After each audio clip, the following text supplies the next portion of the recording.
My friends, we are living in a moment that history will not ignore. The winds have shifted, the tides are turning, and whether the world is ready to accept it or not, the fall of the Israel lobby has begun. And this is just the start. For decades it moved in the shadows with power untouchable. It whispered into the ears of presidents, lobbied through corridors of influence, and painted any resistance with the colors of hate. They called it strength.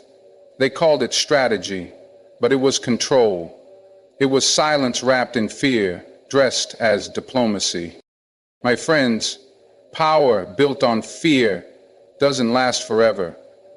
It only lasts as long as people remain blind, deaf, and too tired to fight. But not anymore. The world is waking up. People are beginning to ask questions, hard ones. Why is criticism silenced? Why is truth punished? Why are the voices of the oppressed drowned in the noise of politics and propaganda? Why is one nation allowed to act above the law, protected not by justice, but by lobbyists who rewrite the rules to suit their agenda? The cracks are showing.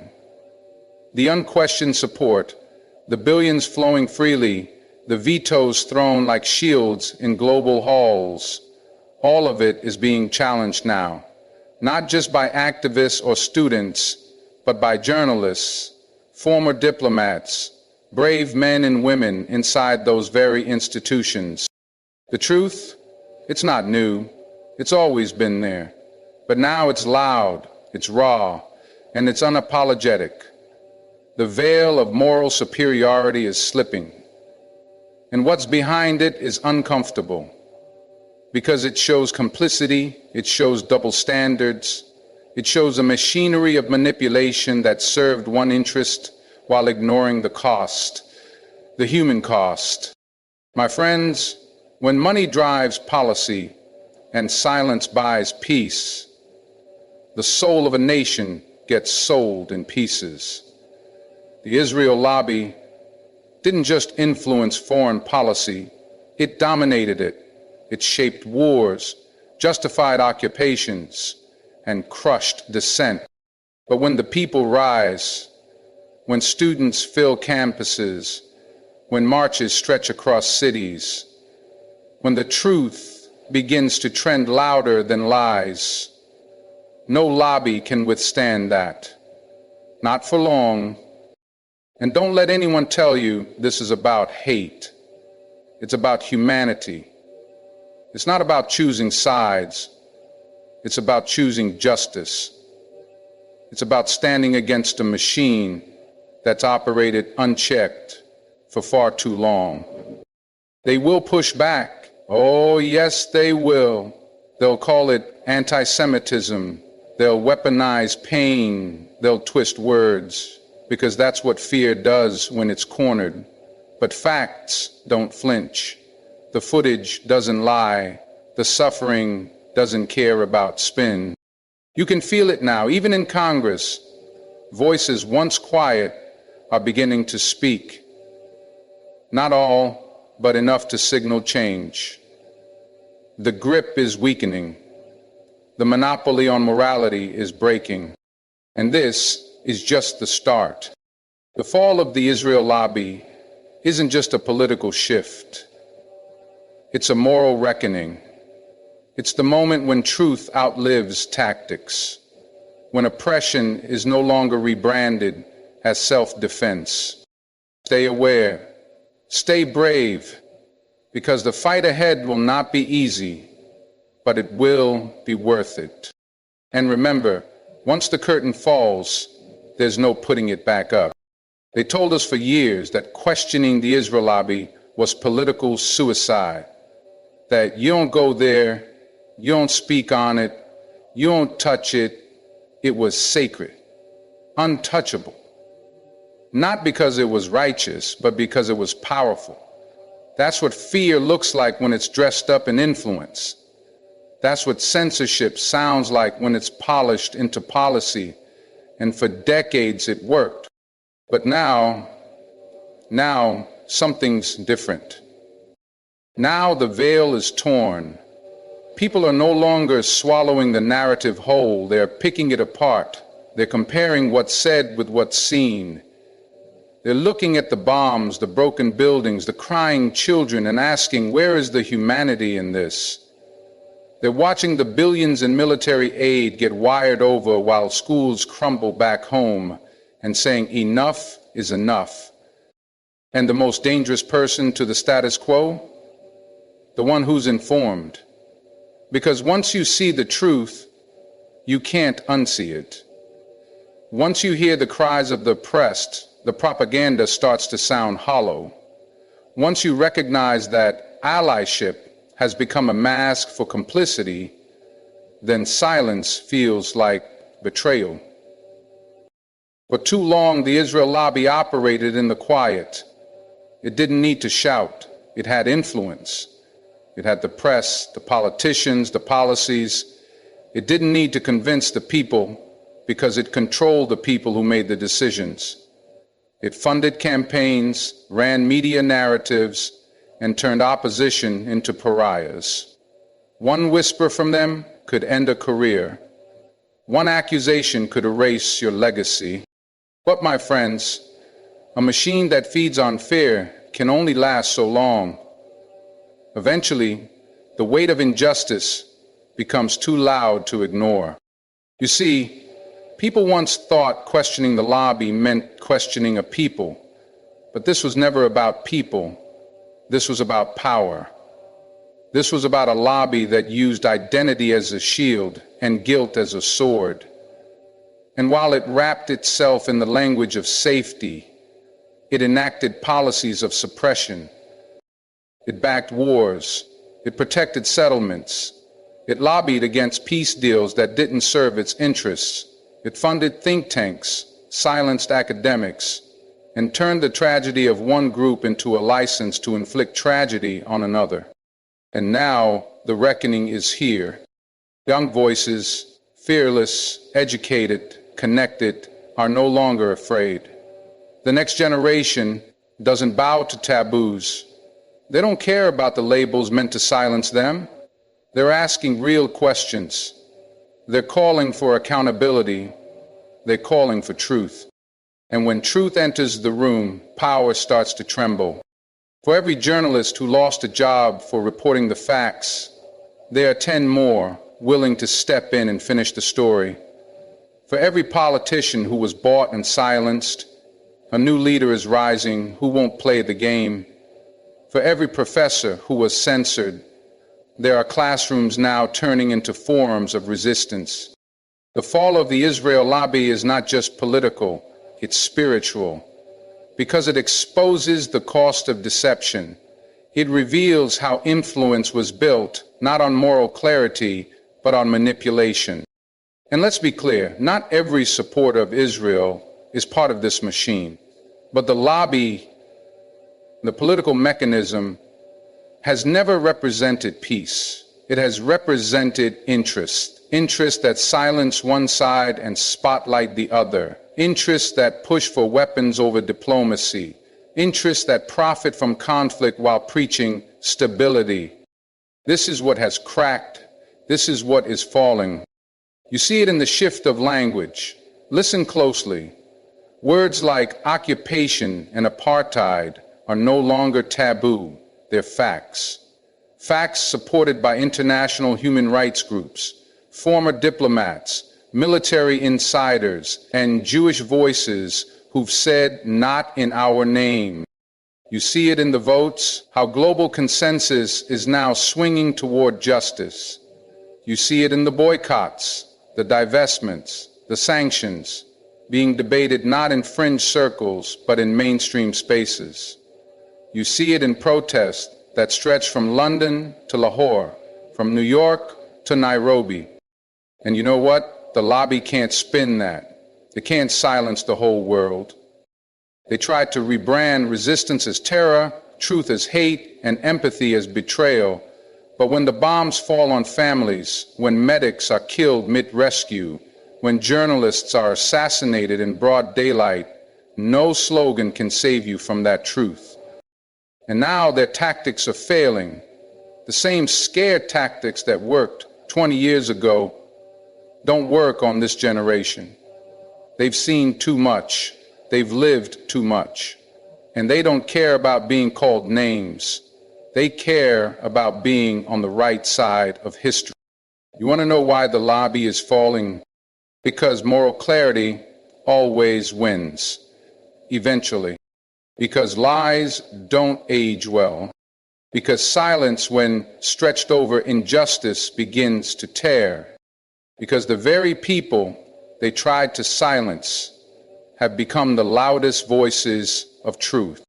And because they forgot one thing, the truth doesn't need funding, it doesn't need lobbying, it doesn't need PR, it only needs to be seen. And once it is, it moves hearts. People are waking up to the idea that being pro-humanity is not anti-anything, that you can support justice without hating anyone, that you can love your neighbor and still call out their wrongs, that supporting human rights doesn't require permission slips from the powerful. The lobby wanted control, but they forgot that you can't control truth, you can't control pain, and you can't control a generation raised in the age of exposure. This is not just about one nation. It's about a system. It's about dismantling a structure that treats accountability as a threat and domination as diplomacy. The fall is here not because of some great battle, but because of 1,000 brave acts. A whistleblower here, a protest there, a journalist refusing to lie, a citizen refusing to look away. These are the bricks being pulled from the wall. It's falling because people stop being afraid. It's falling because power without morality is like a ship without a compass. Eventually, it crashes. They've built a fortress out of influence, but influence can't hold back integrity forever. They've owned the microphone, but the streets have become the stage now. The world is the audience, and the silence has broken. You want to see what real power is? It's not in lobbies, it's in people. In the mother who refuses to forget her lost child. In the doctor who keeps operating under drones. In the student who speaks up in class, even if their grade suffers. In the soldier who lays down his gun and says no more. In the rabbi who marches beside the imam. In the voice that shakes but speaks anyway. That is power, and it is rising. The Israel lobby may still have its influence. It may still pull strings, still write checks, still whisper into ears in dark rooms. But it's no longer invisible.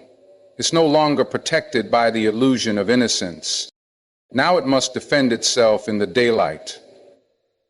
And daylight, my friends, is where truth thrives. Let them smear, let them spin, let them try to control the fire. But this fire isn't going out. It's just getting started. When you see the fire in people's eyes, the kind that comes from watching years of lies unravel before them, you understand something deep, something powerful. This was never just about politics. This was never just about borders or treaties or alliances. This was always about dignity, about the fundamental right to live, to speak, to exist without chains of someone else's interests wrapped around your neck. And the Israel lobby, for years, has wrapped its interests around every institution that mattered. From Congress to corporations, from media rooms to university halls. They played a long game. They convinced the world that to question them was to be dangerous, that to challenge them was to be disqualified, that to oppose them was to disappear. But now, that fear is fading, because the people, they're learning. They're understanding how narratives were shaped, how headlines were written not for truth, but for control. They're watching footage from Gaza and asking why one side's pain is always prioritized. They're reading declassified reports and learning how foreign policy was bought, not built. And suddenly, a generation is saying, no, not in our name, not with our silence, not with our money. See, they tried to shame people into submission, but shame only works on those who believe they're wrong. And more people are realizing they were never wrong for caring. They were never wrong for asking why children in Palestine don't get the same outrage as others, why their blood doesn't spark the same outrage, why their suffering isn't worthy of the same headlines, the same empathy. And now that the questions are being asked, the answers don't add up. They never did. But now we see it clearer.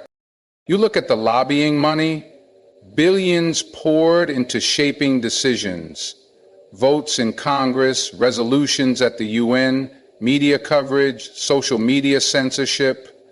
Every tool, every lever used to enforce a single narrative, one version of the story, one voice with a microphone while the others are buried in rubble, in silence. But here's what the lobby never planned for. They never planned for the voices they silenced to become echoes. Echoes that grew louder. Echoes that bounced from one continent to another until silence was no longer possible. You silence one journalist, another 5 rise. You cancel one academic, and 100 students start asking why. You smear one activist, and 1,000 more take the streets. Because people are tired of being lied to, tired of being told that their empathy is a threat, tired of watching truth be criminalized while war crimes are justified. The lobby is falling because its mask is slipping. You can't be a victim and an oppressor forever. Eventually the contradiction breaks. You can't say you want peace while you fund apartheid. You can't cry about security while bulldozing homes. You can't preach democracy while silencing dissidents. You can't claim to defend values while violating every human right that defines them. The world is watching now.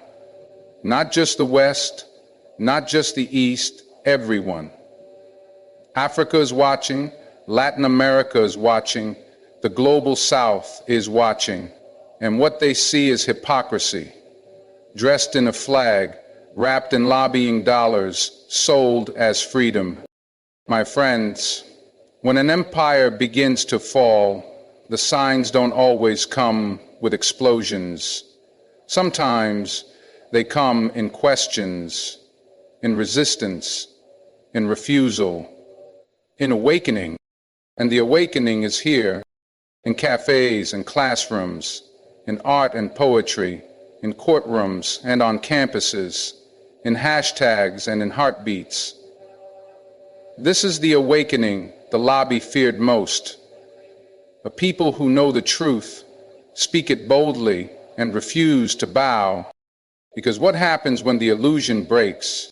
What happens when the watchdog becomes the lapdog and everyone sees it? What happens when that brave soldier stands in uniform and says, "This isn't defense, this is occupation"? What happens when Israeli voices themselves start saying, "This doesn't represent us anymore"? What happens when Jewish organizations around the world say, "You don't speak for us"? What happens when the very identity used to shield oppression becomes the moral argument against it? That's when the lobby crumbles, because its power was never just money, it was guilt, it was fear, it was a false monopoly on morality. But when morality returns to the people, when it's no longer handed out by lobbyists but defined by conscience, then the whole foundation shakes. And now you can feel the tremble. There's a reason they panic when students protest. There's a reason they smear artists who speak up. There's a reason they blacklist athletes and cancel journalists. Because they know those are the voices that reach the people. And if the people ever truly saw truly saw what the lobby has shielded for decades, they'd never allow it again. So what's left for them now? Lies, spin, deflection, accusations. That's the last playbook of a collapsing structure. When the facts are against you, all you have left is fear. But fear doesn't last forever. It can intimidate, it can delay, but it can't stop a movement born from truth. Look around, see the shifting alliances, the new coalitions, the reevaluation of foreign aid, the defunding conversations, the calls for war crimes investigations, the ICC, the ICJ. Global leaders, once quiet, now raising their voice. Major powers saying, we will not be complicit anymore. That's not accidental. That's not a coincidence. That's the sound of the lobby losing grip. And they'll try to act like it's just noise, that this is temporary, that the protests will fade, that the world will forget. But not this time, because this generation isn't built like the ones before. They don't wait for permission to feel. They don't follow the script. They don't accept propaganda without proof. They live in an age where truth travels faster than lies, and once they know, they act. So what now? Now we continue. We speak, we educate, we push, we vote, we organize, we call out the injustice, not just abroad, but at home. We connect the dots between lobbying dollars and bombs, between political silence and civilian death. Because the fall of the Israel lobby isn't just symbolic, it's systemic. It opens doors that were locked. It frees voices that were trapped. It shifts the narrative from power to people. This is a moment of reckoning, not for revenge, not for division, but for alignment with what is right. We don't seek to replace one oppression with another. We seek to end it all. To finally build a world where no lobby can buy silence, where no government can hide behind religion, where no nation can violate rights and expect immunity. That's the world we fight for. And that's the world the fall of the lobby brings closer. Because once the truth is free, once the hearts of people turn toward justice, there's no going back. The lobby can pour money, they can write more checks, they can smear more names, but they can't kill a movement whose time has come. And my friends, it has come. They say money talks, but what they forget is that truth screams. It doesn't whisper in backroom meetings. It doesn't hide behind corporate donations or campaign contributions. It doesn't bend to political convenience. It walks into the room uninvited and demands to be heard. And that's exactly what's happening right now. The truth has walked into the room, and the Israel lobby can't stop it anymore. For years, they built walls of influence, high walls, thick walls, reinforced with media control, policy manipulation, and fear-based loyalty. They told politicians, you want to keep your seat, then vote our way. They told journalists, you want access, then stick to the script. They told celebrities, athletes, professors, and everyday people, you want peace in your life, then don't speak. But what happens when enough people say, I don't want your peace, I want justice? That's when the walls start to crack. And now they are cracking everywhere. You see it when former allies start distancing themselves, when people who once championed the lobby start questioning its agenda. You see it when university students, the supposed fringe, are suddenly leading national conversations. You see it when the movement for Palestinian liberation is no longer painted as extreme, but as necessary, as urgent, as righteous. That is the breaking point. That's when empires fall, not when their armies are defeated, but when their stories stop making sense. And the story the lobby has sold for years, It doesn't make sense anymore. They told us it was about security, but how do you explain security that demolishes homes, imprisons children, starves cities, and bombs hospitals? They told us it was about defense, but how do you defend the occupation of millions without rights, without freedom, without hope? They told us it was about democracy. But how do you justify apartheid policies, separate laws for separate people, and the criminalization of dissent? You don't, because you can't. Not anymore. Not when the world has eyes. Not when every violation is live streamed. Not when every lie is fact-checked in real time by people on the ground. The monopoly on information is gone, and once the truth is out there, no lobby, no matter how powerful, can erase it. So what does the lobby do now? It does what it's always done: distract, discredit, deflect. They'll say this is anti-Semitism. They'll say this is hate. They'll say this is division. But don't get it twisted, my friends. The call for Palestinian freedom is not a call against Jews. It is a call against injustice, against occupation, against the systemic abuse of power. And that distinction matters, because for too long the lobby has blurred that line intentionally, weaponizing identity to protect impunity. But people are seeing through it. Jewish voices themselves are rising and saying, this is not done in our name. Holocaust survivors, Israeli human rights groups, rabbis, and Jewish youth, they're all saying the same thing, that justice must be for everyone, not just some. That one people's trauma should never be used to cause another's. This is what the lobby fears the most: unity rooted in truth. Because if you strip away all the politics, all the narratives, and all the spin, what you're left with is a basic question: who gets to live with dignity? Who gets to be free? Who gets to tell their story?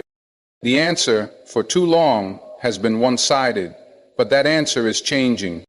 You can feel it in the shifting tone of the media, in the courage of whistleblowers, in the pressure building on lawmakers who once hid behind silence, in the ripple effects of every student protest, every citywide march, every moment of global solidarity. The walls are coming down. And what happens when they finally fall? What happens when people finally say, no more blank checks for oppression, no more lies dressed as diplomacy, no more fear silencing the facts? That's the day the world begins to heal. That's the day when foreign policy becomes driven by values, not by pressure. That's the day when military aid comes with accountability, when no lobby can block resolutions demanding basic human rights, when no amount of money can smother the truth. And let me tell you something else. The fall of the Israel lobby doesn't just liberate the Palestinians. It liberates everyone. It liberates Americans from complicity. It liberates politicians from hypocrisy. It liberates journalism from censorship. It liberates morality from manipulation.